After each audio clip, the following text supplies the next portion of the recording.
আজকে একটা মেয়ে একটা ছেলে এই পালাচ্ছে। প্রথমে বুঝতে পারিনি ওরা কি দৌড়াচ্ছে কেন, এই কত লোক ওদের পিছনে পিছনে দৌড়াচ্ছে। ওখানকার সিভিল ভলেন্টিয়ার যেগুলি আছে পুলিশের এর কাজ করে, তারাও দেখি দৌড়াচ্ছে। দৌড়াতে দৌড়াতে দেখি সিভিল ভলেন্টিয়ার প্যান্ট তুলতে তুলতে দৌড়াচ্ছে। এবার পিছনে আর একটা মহিলা বলছে ওকে ধরো ওকে ধরো ওকে ধরো। এবার তো কেউ তো ঠিক করে বুঝতে পারেনি কি জিনিসটা হচ্ছে ওখানে। এবার যাই হোক, কিছুটা যাওয়ার পর ওকে ধরেছে, দুজনকে, মেয়েটাকে ছেলেটাকে ধরেছে। তারপরে ইয়েতে নিয়ে গেল আর যে কি বলে ট্রাফিক কন্ট্রোল রুমের ওখানে নিয়ে গেল। নিয়ে গিয়ে জিজ্ঞাসা করছে যে তোমরা পালাচ্ছে কেন, এরকম এরকম বললো, পালাচ্ছিল। এবার ওখানে ওই যে মহিলাটা পিছনে দৌড়াচ্ছিল সেটা হচ্ছে ওর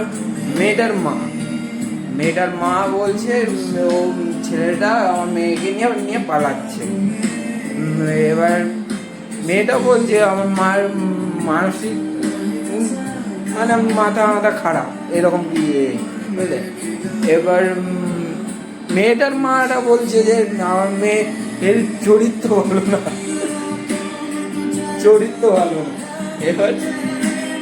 এবার ও বলছে ওর দোষ দিচ্ছে, ও বলছে ওর দোষ দিচ্ছে। এবার তো ফোন করেছে থানায়, থানার লোক এসেছে। থানার লোক ও আর কি বলবে, দুজনেই অ্যাডাল্ট। এবার বলছে ওদেরকে ছেড়ে কি কিছু করার নেই ওখানে, ওদের যেখানে তো দুজনে ছেলেটাও মেয়েটাও ওখানে তোমার অ্যাডাল্ট দুজনেই, আর কি করবে ওখানে, কিছু বলার নেই। এবার ছেড়ে দেওয়ার দিয়েছে। এবার কি মেয়েটার মা যখন ওর সাথে দৌড়াচ্ছিল, এটা একটা খারাপ লাগলো, ওরে পড়ে গিয়ে হোঁচট খেয়ে ওনার পিঠটা ছুলে গেছিলো, এই যে অনেকটা দিনটাই ছুলে গেছে জিনিসটা। তাই এই কেস ওই মোর মাথায় হয়েছে জিনিসটা। পিছনের ভিউটা দেখো কত সুন্দর লাগছে দেখতে। এরকম ভিউ মাঝে মাঝে দেখলে ভালোই লাগে দেখতে জিনিসটা। হালকা হালকা অরেঞ্জ আকাশটা দেখেও ভালো লাগে, আকাশটা পরিষ্কার। কিন্তু হলেও কি সবসময় দেখা যায় না যে এই জিনিসটা। তার নয়েজের জন্য একটা মাইকের দরকার।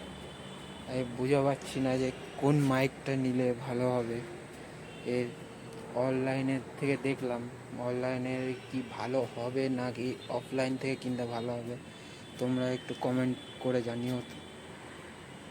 আমি কনফিউজ হয়েছি। একটা রিভিউ দেখছি যে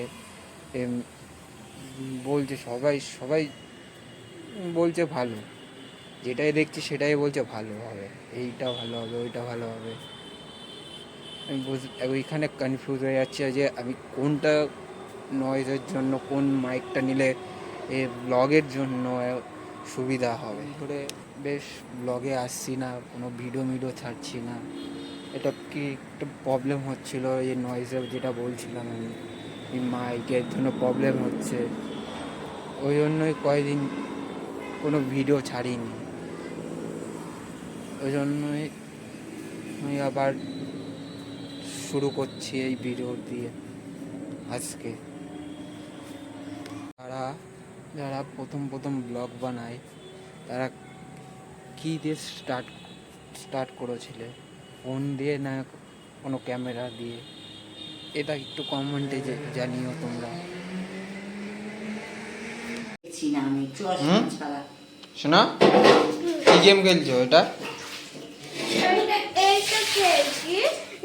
নাম্বারটা বেশি হলে সেই নাম্বারটা মিনার হয়ে গেলে আমি ম্যাচটা জিতে যাব।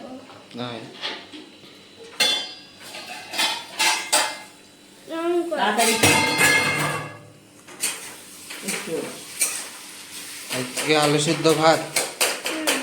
মোমো খেয়ে এসছে দিদুন বাড়ি হ্যাঁ। থেকে। দিদুন আর কি বললো? 4খানা মোমো খেয়েছে দিদুন বাড়ি। কিরে দিদুন কি বললো আজকে? আমি তো কিছুই না। কি বললি দিদুনকে? দিদুনকে বলে কি আমাকে খাবার বানিয়ে দাও। পিসি বলে ধুর তুই কি আমি এখন শরীরে এনার্জি নেই, আমি খাবার বানাতে পারবো না। তুই মোমো খাবি কিনা সেটা বল। না আনো, তাহলে আর কি করবো, নিয়ে আসো। কোথায় এই দিকে দেখা, এই পুটনি বদমাস। পার্কে? ও বাবা, চড়বে না, ভয় লাগছে। কত ছেলে পেলে চড়ছে, ওই খালি একটা দোলনা চড়ে চলে এসছে। বলে কি জোরে চালাবা না, আমি পড়ে যাবো। তাহলে পার্কে যাবি, যদি বলিস কি মাথা করতে? খারাপ। যেখানে সোজা স্লাইড থাকবে, শিশু থাকবে, সব- সেখানে ওই তোমার ইয়েতে যাবো, নিকো পার্কে নিয়ে যাবো। ওখানে নিবো নিয়ে না গিয়ে ইকো। ওই দেখ, সব জানে। ওখানে নিয়ে গিয়ে ছেড়ে দেবো তোমাকে। তুমি কত দিয়ে চড়বা, তুমি ভয় পেয়ে চড় দিবা উড়ে দিছে। দুটো ডিম একখানা তুমি, আর বদের ঝাড় হচ্ছে। এবার দেবো হাতের মধ্যে, খালি ফোনটা আজকে আজকে কিন্তু তাড়াতাড়ি শুয়ে পড়বি। ও সারাদিন ফোন ঘেটেছিস, ঘুম থেকে উঠেই ফোন চালু করেছিস। আজকে আমি হট ডগ বানাবো। হটডগের নিকুচি করেছে, কালকে বানাবো। হটডগ, তোমারে হটডগ পিটিয়ে বানাবো তোমারে।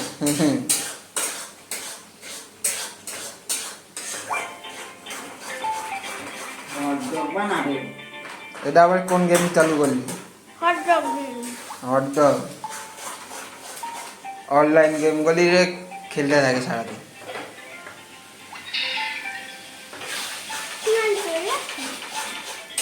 তাহলে শনিবারে মা চলে আসছে। কালকে ট্রেনে উঠবে।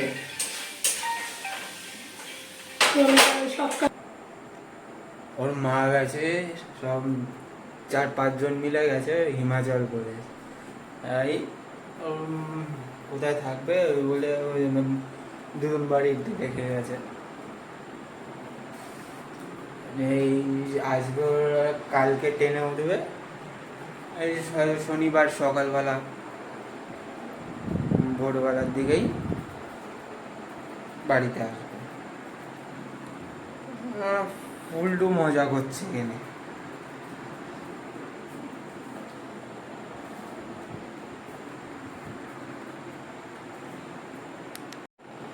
বাচ্চা আছে ফোন দেখতে এত ব্যস্ত, কখনো ইউটিউব দেখবে, কখনো না হলে অনলাইন গেম খেলতেই ব্যস্ত। তাই ওর মা ওকে দিয়ে বই পাঠিয়ে দিয়েছে পড়াশোনার জন্য। ও এক পড়া ঠিক মতো পড়ে না। ওই সকালবেলায় ওঠে 10টার সময় ঘুম থেকে ওঠে। এখন স্কুল ছুটি আছে, ওই জন্য কয়েকদিন পর থেকে আবার ওদের ক্লাস শুরু হয়ে যাবে। তখন সেই ভোরবেলা উঠতে হবে ওদেরকে। এই চকলেট খেয়ে খেয়ে দাঁতগুলি নষ্ট করে ফেলেছে। ওর না ইয়ে হচ্ছে না, দাঁতগুলি আর উঠছে না। কি করা যায়? এই কোন ভালো ডাক্তার বসে, দাঁড়া ঠিক করে কমেন্টে জানিও। কার বড় করে, ইস পাশের দাঁতটা পুরো খেয়ে ফেলেছে। Like, share and subscribe.